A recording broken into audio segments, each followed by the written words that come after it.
দামি ফরাসি মদের গ্লাসের টুংটাং শব্দটা হঠাৎ করেই যেন মিলিয়ে গেল আলিপুর হসপিটালের একটা স্যাঁতস্যাঁতে অন্ধকার ওয়ার্ডের ভেতর থেকে আসা খসখসে কাশির শব্দে। একটা জীর্ণ নোংরা বিছানায় শুয়ে ছটপট করছেন লিভার আর হার্টের রোগে আক্রান্ত এক কঙ্কালসার মানুষ, যার পাশেই মেঝেতে পড়ে যন্ত্রণায় ছটপট করছেন তার স্ত্রী। অথচ একদিন এই মানুষটাই ইউরোপের রাজপুত্রদের মতো জীবন কাটাতেন। পরনে থাকতো মহামূল্যবান সাহেবী পোশাক, চলতেন বিলাসবহুল দামি গাড়িতে, আর দু হাতে উড়িয়েছিলেন বাপের বিপুল সম্পত্তি আর অথই টাকা। আর আজ তিনি সম্পূর্ণ নিঃস্ব, পকেটে একটা ফুটো পয়সাও নেই। বন্ধু ঈশ্বরচন্দ্র বিদ্যাসাগরের পাঠানো সামান্য সাহায্যের উপর তাকে বেঁচে থাকতে হচ্ছে। কিন্তু চোখের পলকে কি করে এমনটা হলো? হিন্দু কলেজের সবচেয়ে ধনী আর প্রতিভাবান যে ছেলেটি একাই বাংলা সাহিত্যের 100 বছরের পুরনো নিয়ম ভেঙে অমিত্রাক্ষর ছন্দ আর মহাকাব্য তৈরি করে ইতিহাস বদলে দিয়েছিল, তার জীবনের শেষ দিনগুলো কেন এমন চরম একাকিত্ব আর দারিদ্র্যের অন্ধকারে ডুবে গেল? আলো আর অন্ধকারের এক অদ্ভুত লড়াইয়ে হারিয়ে যাওয়া সেই বোহেমিয়ান প্রতিভার নাম মাইকেল মধুসূদন দত্ত। বন্ধুরা, ভিডিওটা শুরু করার আগে আপনাদের আমার একটি কথা বলার আছে। এই ভিডিওটা অবশ্যই শেষ পর্যন্ত দেখবেন, কারণ এই ভিডিওতে এমন কিছু তথ্য তুলে ধরা হয়েছে যেটা হয়তো আপনি এর আগে শোনেননি বা জানেননি, কিন্তু একজন বাঙালি হিসেবে যেটা আপনার জানা উচিত ছিল। সমস্তটা জানাবো আজ, তাই সাথে থাকুন। নমস্কার, আমি গৌতম আছি আপনাদের সাথে। তাহলে চলুন দেরি না করে ভিডিওটি শুরু করা যাক।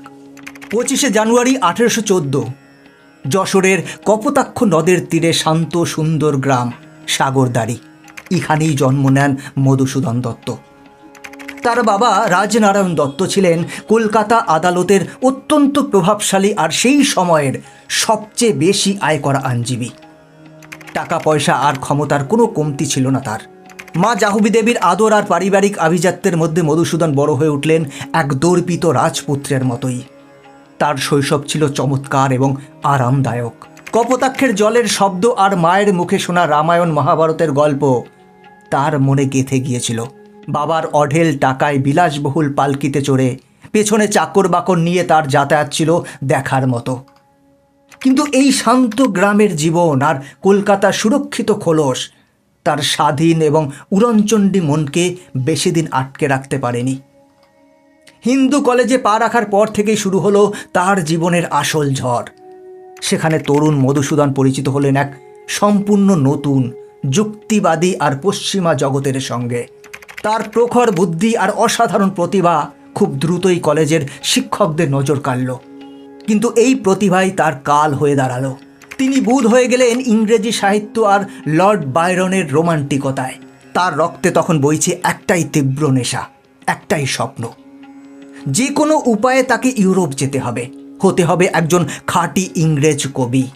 নিজের মাতৃভাষা, দেশের সংস্কৃতি আর সমাজের নিয়মকানুন তার কাছে তখন এক একটা দম বন্ধ করা শেকলের মতো মনে হতে লাগলো। নিজের পরিচয় আর শিকড়কে ভুলে গিয়ে লর্ড বায়রনের মতো আকাশ ছোঁয়ার স্বপ্ন তাকে ধীরে ধীরে টেনে নিয়ে গেল এক অজানা অন্ধকারের দিকে। আর তার এই আকাশচুম্বী স্বপ্নের পথে সবচেয়ে বাধা হয়ে দাঁড়ালো তার নিজের পরিবার। 1842 সালের শেষের দিকে বাবা রাজনারায়ণ দত্ত তার জন্য এক বড় জমিদার বাড়ির মেয়ের সঙ্গে বিয়ে ঠিক করলেন।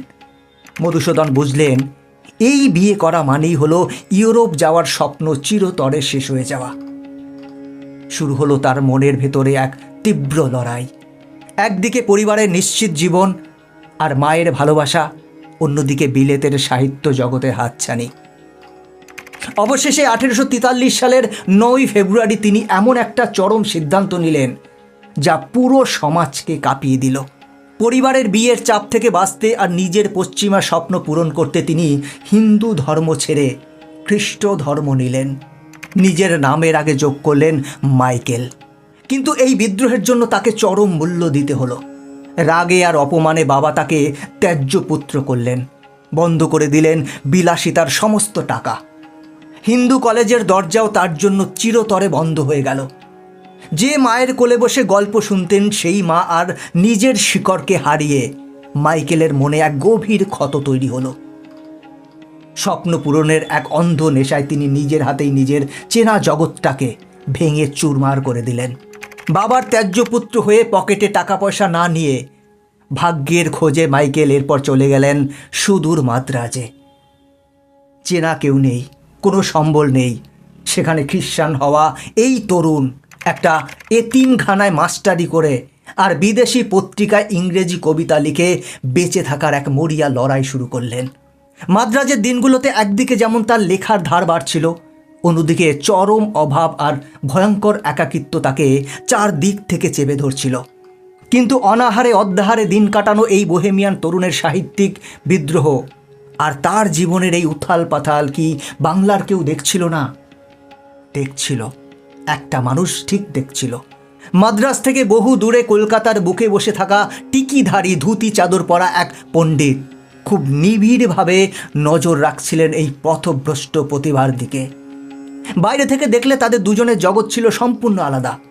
একজন দেশের নিয়ম মেনে চলা খাঁটি পণ্ডিত, আরেকজন বিলেতের স্বপ্নে বিভোর এক খ্রিস্টান বিদ্রোহী কবি।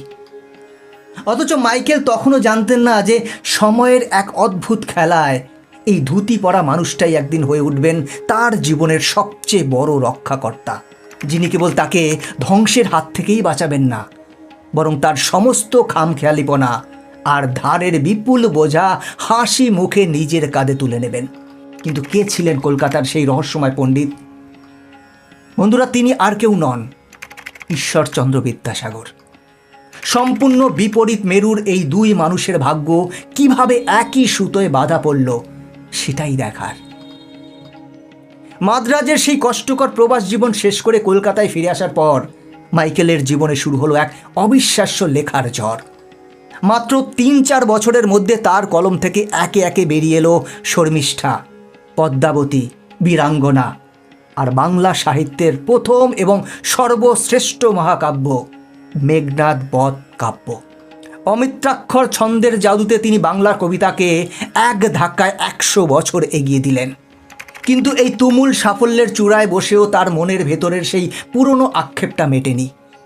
তাকে ইউরোপ যেতেই হবে, হতে হবে এক মস্ত বড় ব্যারিস্টার। অবশেষে ১৮৬২ সালের মাঝামাঝি সময়ে নিজের স্বপ্ন পূরণের অন্ধ নেশায় তিনি পাড়ি দিলেন ইংল্যান্ডের উদ্দেশ্যে। কিছুদিন পর তার স্ত্রী হেনরিয়েটা এবং তার সন্তানেরা সেখানে গিয়ে হাজির হলেন।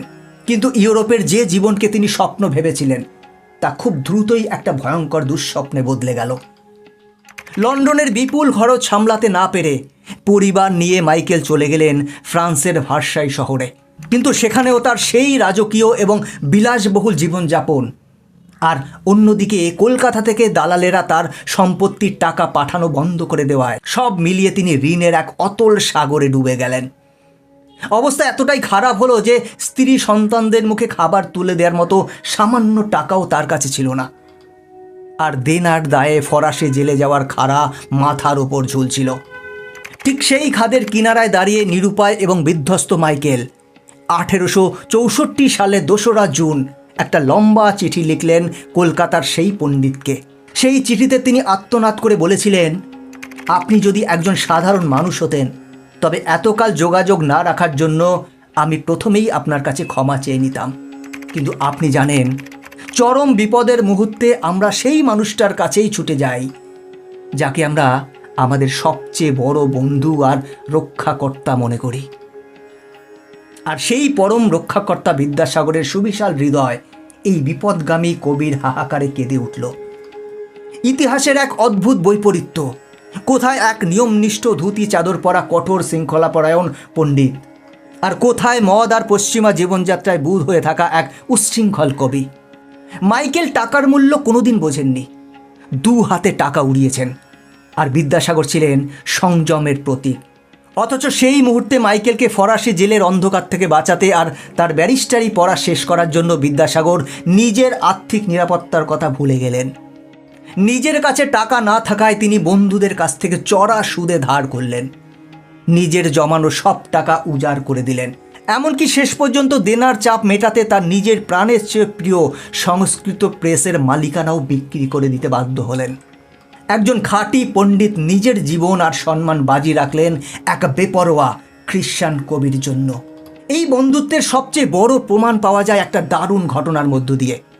বিদ্যাসাগরের কাছে সমাজের বহু মানুষ সাহায্যের জন্য আসতেন, একদিন এক মাতাল এসে বিদ্যাসাগরের কাছে কিছু টাকা চাইল, স্পষ্টতই নিজের মদের তেষ্টা মেটানোর জন্য। বিদ্যাসাগর তার এই অন্যায় আবদার সরাসরি নাচক করে দিলেন। তখন সেই ক্ষুব্ধ মাতাল বিদ্যাসাগরের মুখের উপর একটা কড়া প্রশ্ন ছুড়ে দিল, আপনি মাইকেল মধুসূদনকে তার সমস্ত বিলাসিতা আর দামি মদ খাওয়ার জন্য যখন তখন কারি কারি টাকা দেন, অথচ আমাকে সামান্য কয়েকটা টাকা দিতে আপনার এত আপত্তি কেন? এই কেমন দ্বিমুখী নীতি আপনার? এই তীক্ষ্ণ প্রশ্নের উত্তরে বিদ্যাসাগর বিন্দুমাত্র না রেগে যে ঐতিহাসিক জবাবটা দিয়েছিলেন তা আজও প্রতিভার প্রতি শ্রদ্ধার এক মস্ত বড় উদাহরণ। বিদ্যাসাগর অত্যন্ত গম্ভীর গলায় সেই লোকটিকে বলেছিলেন, মধুসূদনের প্রতিভা আর মেধা সাধারণ মানুষের মতো নয়। বাংলা সাহিত্যে তার অবদান আর তার মেঘনাদবধ কাব্য এক অমূল্য সম্পদ। এই পৃথিবীতে মধুসূদনের মতো প্রতিভা আর দ্বিতীয়টা জন্মাবে না। তুমি ওর মতো একটা মাত্র মহাকাব্য লিখে আনো, আমি কথা দিচ্ছি তোমার মদের টাকাও আমি আজীবন জুগিয়ে যাব। বন্ধুরা, এই একটা পাঁচ লাইন বুঝিয়ে দেয় বিদ্যাসাগরের কাছে মাইকেলের মূল্য ঠিক কোন উচ্চতায় ছিল। মাইকেলের জীবন ছিল এক চূড়ান্ত বিশৃঙ্খলার ভয়ঙ্কর ক্যানভাস, যেখানে তিনি নিজেই নিজের সবচেয়ে বড় শত্রু ছিলেন। কিন্তু বিদ্যাসাগর সেই ধ্বংসের আড়ালে লুকিয়ে থাকা এক ঐশ্বরিক সাহিত্যিক প্রতিভাকে দেখতে পেয়েছিলেন। তিনি জানতেন মাইকেলের ব্যক্তিগত জীবনের ভুলগুলো একদিন হারিয়ে যাবে, কিন্তু তার কলম থেকে যে মহাকাব্যের জন্ম হয়েছে তা বাংলা ভাষাকে চিরকাল অমর করে রাখবে। আর ঠিক সেই কারণেই এক অসীম স্নেহে এই ঋষি প্রতিম পণ্ডিত নিজের সমস্ত নিয়ম আর কঠোর শৃঙ্খলাকে দূরে সরিয়ে সযত্নে আগলে রেখেছিলেন এক দিগ্ভ্রান্ত আত্মধ্বংসী বোহেমিয়ান প্রতিভাকে। ইউরোপের সেই অন্ধকার দিনগুলোতে বিদ্যাসাগর যদি ত্রাতা হয়ে না দাঁড়াতেন, তবে হয়তো ফরাসি জেলের ভেতরেই চিরতরে শেষ হয়ে যেত বাংলা সাহিত্যের এই উজ্জ্বল নক্ষত্র। ইউরোপের সেই বিভীষিকা আর ঋণের পাহাড় পেরিয়ে মাইকেল যখন কলকাতায় ফিরলেন, তখন তিনি আর সেই রাজপুত্র নন, বরং নিয়তির আঘাতে বিধ্বস্ত এক ধ্বংসস্তূপ। দীর্ঘদিনের মাত্রাতিরিক্ত মদ্যপানের কারণে তার শরীরের প্রতিটি অঙ্গ ততদিনে বিকল হয়ে গেছে।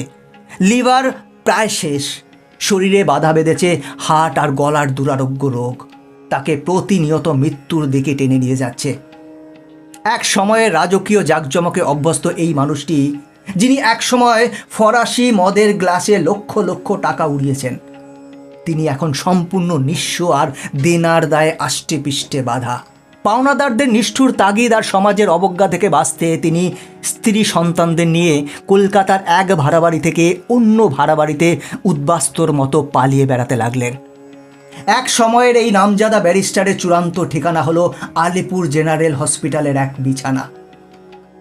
যে মানুষটার আঙ্গুলের ইশারায় একদিন দাসদাসীরা ছুটে আসতো, সেই মানুষটা আজ মৃত্যুর প্রহর গুনছেন পকেটে একটা কানাকড়িও ছাড়া, সম্পূর্ণ রিক্ত অবস্থায়। কিন্তু নিয়তির সবচেয়ে নিষ্ঠুর পরিহাস তখনও বাকি ছিল। হসপিটালে সেই অন্ধকার ওয়ার্ডে মৃত্যুর সঙ্গে পাঞ্জা লড়তে লড়তে তাকে সইতে হলো জীবনের সবচেয়ে বড় আঘাতটা। তার নিজের মৃত্যুর ঠিক 3 দিন আগে 1873 সালের 26শে জুন বিনা চিকিৎসায় এবং অনাহারে ধুকে ধুকে তার চোখের সামনেই চিরবিদায় নিলেন তার সারা জীবনের বিশ্বস্ত সঙ্গী হেনরিয়েটা। স্ত্রীকে হারানোর সেই গভীর শোক আর শারীরিক যন্ত্রণার ছটফটানিতে মাত্র 3 দিন পর 1873 সালের 29শে জুন চিরতরে চোখ বুজলেন বাংলা সাহিত্যের এই উজ্জ্বল নক্ষত্র। কিন্তু সম্পূর্ণ শারীরিক আর আর্থিক পরাজয়ের এই চূড়ান্ত মুহূর্তেও তার ভেতরের কবিসত্তা বিন্দু মাত্র হেরে যায়নি।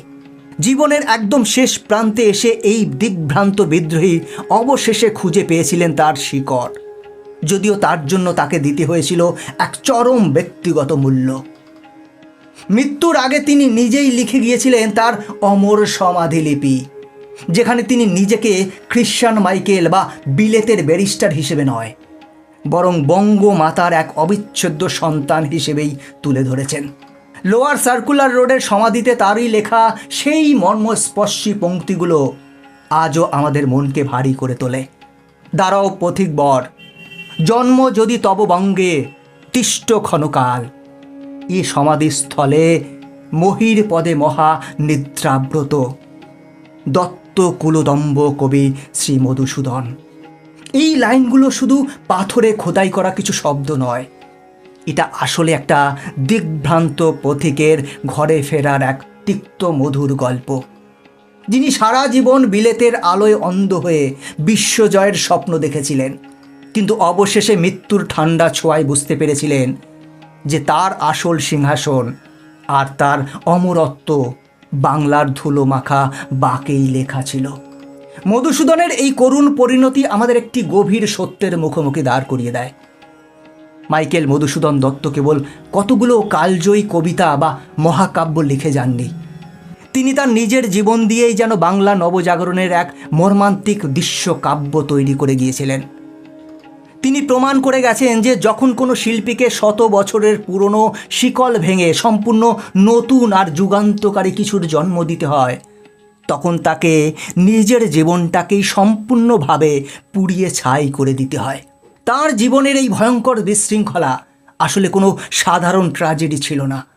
আধুনিক বাংলা সাহিত্য তার পুরনো খোলস ভেঙে আধুনিকতায় পা রাখার জন্য মধুসূদনের জীবন নামক যে চড়া মূল্যটি দাবি রেখেছিল, এটি ছিল ঠিক তারই এক অবশ্যম্ভাবী আত্মদান। মধুসূদন দত্ত বাংলা সাহিত্যের ভাগ্যকে নতুন করে লেখার জন্য নিজের জীবনের সমস্ত গণ্ডি ভেঙে চুরমার করে দিয়েছিলেন। বন্ধুরা, আজকের ভিডিও এখানেই শেষ করছি। ভিডিওটা কেমন লাগলো কমেন্ট করে জানাবেন। কিন্তু আমাদের এই বাংলার বুকে তিনি একমাত্র বিদ্রোহী কবি ছিলেন না, যিনি শিল্পের জন্য নিজের জীবনকে এমন নির্মমভাবে বাজি রেখেছিলেন। এমনই আরেক জ্বলন্ত আত্মা, যিনি সারা জীবন মাথায় বিদ্রোহের মুকুট পরেছিলেন, অথচ তার বুকের ভেতরটা জীবনের শেষ দিন পর্যন্ত ছিল এক অথৈ যন্ত্রণায় ভরা। আমাদের সবার প্রিয় বিদ্রোহী কবি কাজী নজরুল ইসলাম। আমরা এই চ্যানেলেই বিদ্রোহী কবিকে নিয়ে একটি সম্পূর্ণ ভিডিও তৈরি করেছি, এখানেই ক্লিক করে দেখে নিতে পারেন। আশা করি ভালো লাগবে। বন্ধুরা, আজকের ভিডিও এখানেই শেষ করছি। এরকমই ইনফরমেটিভ ভিডিও দেখার জন্য চ্যানেলটিকে সাবস্ক্রাইব করে বেল আইকনটি প্রেস করে রাখুন। দেখা হচ্ছে পরবর্তী ভিডিওতে। ভালো থাকবেন, সাথে থাকবেন। ধন্যবাদ।